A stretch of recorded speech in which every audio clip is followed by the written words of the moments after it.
అధ్యక్ష, ఇది మా ప్రాంతానికి చాలా ప్రెస్సింగ్ ఇష్యూ అధ్యక్ష. దాదాపు 25 ఏళ్ల కిందట ఎప్పుడైతే మా సాగునీరు ఎండిపోయి తాగునీరు కరువైన రోజుల్లో వినూత్నంగా ఆలోచించి రా మెటీరియల్ సమీపంలో లేకపోయినా కూడా వందల కిలోమీటర్లని తరలించి చిన్న తరహా గ్రానైట్ ఫ్యాక్టరీలు మళ్ళా నల్లబండల పరిశ్రమలు ఏర్పరచుకున్నారు అధ్యక్ష. దాదాపు కేవలం మా నియోజకవర్గంలోనే 1800 ఫ్యాక్టరీలు ఉండేవి అధ్యక్ష. మీరు ఒకటి గమనించాలి అధ్యక్ష, ఇక్కడ ఉండేటివి అన్నాను ఎందుకంటే గత ప్రభుత్వం పెంచిన విద్యుత్ ఛార్జీలు అయితేనేమి రాయితీలు అయితేనేమి కట్టుకోలేక దాదాపు చాలా మూతపడిపోయినాయి అధ్యక్ష.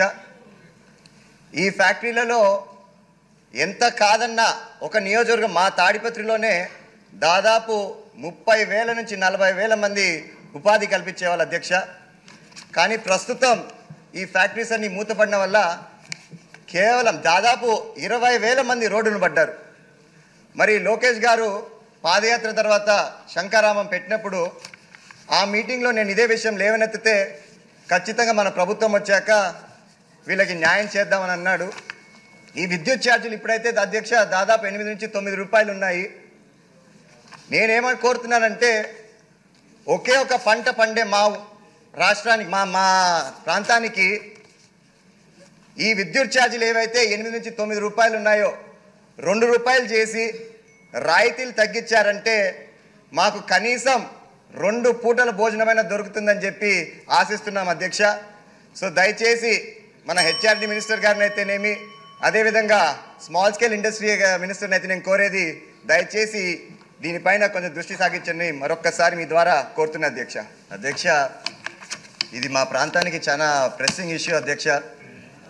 దాదాపు 25 ఏళ్ల కిందట ఎప్పుడైతే మా సాగునీరు ఎండిపోయి తాగునీరు కరువైన రోజుల్లో వినూత్నంగా ఆలోచించి రా మెటీరియల్ సమీపంలో లేకపోయినా కూడా వందల కిలోమీటర్లని తరలించి చిన్న తరహా గ్రానైట్ ఫ్యాక్టరీలు మళ్ళా నల్లబండల పరిశ్రమలు ఏర్పరచుకున్నారు అధ్యక్ష.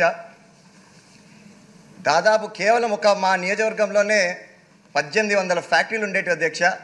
మీరు ఒకటి గమనించాలి అధ్యక్ష, ఇక్కడ ఉండేటివి అన్నాను ఎందుకంటే గత ప్రభుత్వం పెంచిన విద్యుత్ ఛార్జీలు అయితేనేమి రాయితీలు అయితేనేమి కట్టుకోలేక దాదాపు చాలా మూతపడిపోయినాయి అధ్యక్ష.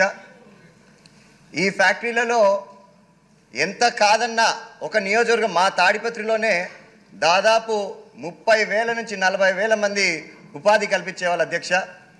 కానీ ప్రస్తుతం ఈ ఫ్యాక్టరీస్ అన్ని మూతపడిన వల్ల కేవలం దాదాపు 20,000 మంది రోడ్డును పడ్డారు. మరి లోకేష్ గారు పాదయాత్ర తర్వాత శంకారామం పెట్టినప్పుడు ఆ మీటింగ్లో నేను ఇదే విషయం లేవనెత్తితే ఖచ్చితంగా మన ప్రభుత్వం వచ్చాక వీళ్ళకి న్యాయం చేద్దామని అన్నాడు. ఈ విద్యుత్ ఛార్జీలు ఇప్పుడైతే అధ్యక్ష దాదాపు 8 నుంచి 9 రూపాయలు ఉన్నాయి.